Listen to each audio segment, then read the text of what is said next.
My dear friends, I am going to read to you a very important article that I wrote long ago, but is still very actual.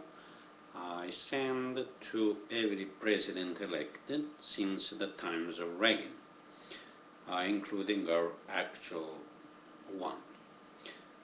So listen carefully, because it will help you when you go to vote this November, and make sure you vote for the candidate who is endorsed also by National Rifle Association. We don't want to lose our right to own firearms. The title of my article is Banning Guns. Here we go. For years, the American media, together with several political figures, is talking against the guns and the impact that they have in everyday life of an average citizen.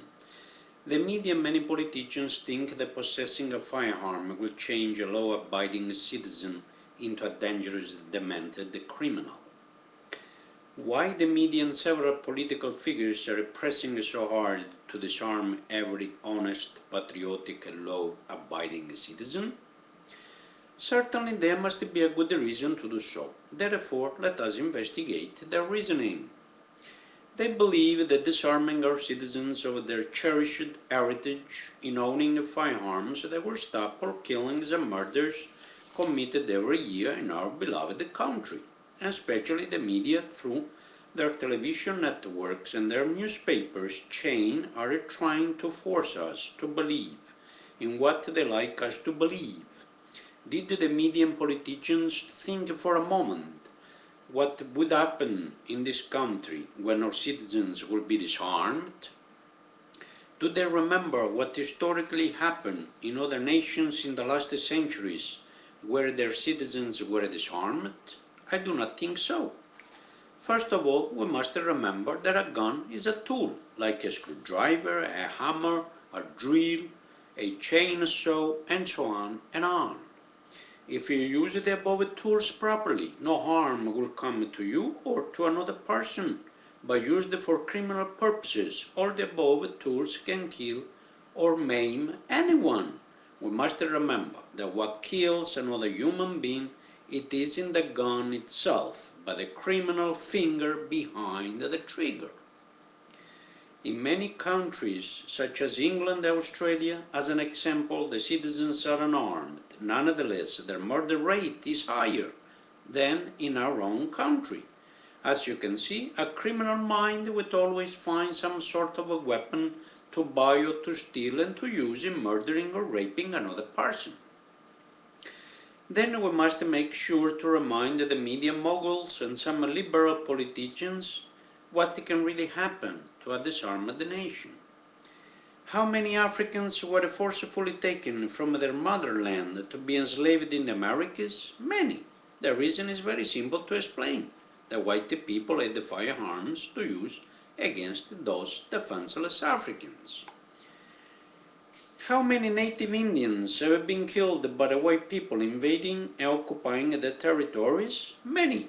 Again, the reason is very simple to explain.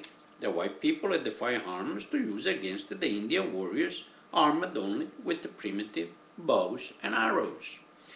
How many Russians, Hungarians, and other nationalities were killed in the name of communism? Millions and millions of innocent people. The reason again is very simple to explain. The communist dictatorship disarmed all their citizens, forcing on them their doctrine, while killing the opposition and sending others to Siberia to die doing hard labor. 6 million of innocent Jewish people were gassed and burned by the Nazis in Germany. This reason is sad and very hard to explain. The Nazis had the firepower while the Jewish citizens were unarmed and taken in mass like cattle to the ovens and gas chambers. If one of these dead Jewish victims could be brought back to life, I wonder what his reaction would be to the banning of firearms. I wonder what their reply would be to our media moguls and politicians. I will try to speak for them, and I believe that their answer to the banning of firearms would be as follows. Under the Nazis, we were treated the worse than animals and forced into gas chambers together with our families and infants. I wish we had the firearms to defend ourselves and families from the Nazis. I know that nonetheless we would have been killed, but we could have died with valor and as a human being trying to defend our lives. Instead, we were killed in a horrible way and forced to see our own children be killed one by one. From the above example, as intelligent person, we must conclude?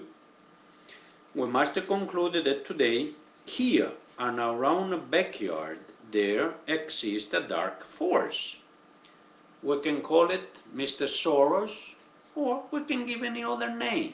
But we must remember that this dark force behind the media and politicians is forcing both to ban guns from the hand of all honest American citizens. This dark force would like to have the American citizen disarmed, so that in the event of a government collapse, the dark force can take over and enslave us all at his will. This is the only reason why the media and politicians are afraid of an armed citizen.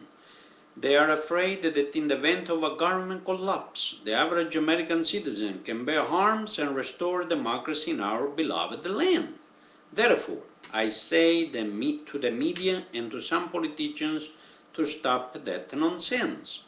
Our armed citizens are honest, hard-working, and law-abiding people. We use our guns only for hunting, skeet, trap, and target shootings. There are more fatalities occurring in other sports than in the shooting sport. Shooting is a very safe sport.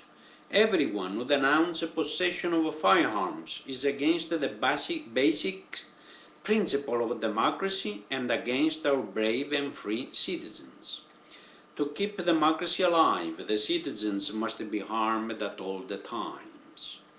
I suggest to our politicians to come up with new and stronger laws against the criminals and not against a vast and large majority of honest citizens. Give more death penalties, restore hard labor and tougher jail sentences, make the criminal life in prison as miserable as possible. Today, when a crime is committed, everyone concerned is the criminal and the victim is suddenly forgotten. There are more rights for the criminal and almost none for the victim. All politicians must make an analysis of the above situation, and they must realize that when a person is killed, his life has been forcefully terminated while the murderer is alive and well in our state-of-art prisons that are almost like a vacation resort, costing the average citizen a large amount of his tax money to keep alive and well a murderer, while his own brother or sister is already in the grave. My final words to all the American citizens are to be alert and at every election to make sure to vote and to elect the right political person. Otherwise, one of these days we can kiss goodbye our country and our democratic system. Remember, I am a member, a life member, endowment member, and I pay for other membership to the National Rifle Association. Whenever you can, please donate. Doesn't matter if it's $1, $10 or more, keep donating and donating to National Rifle Association. It's one of the best and maybe the only association in this country who can safeguard us and fight for us against the government and all these politicians to keep the right for us citizens to bear guns. Thank you, and may God bless you all and our beloved country.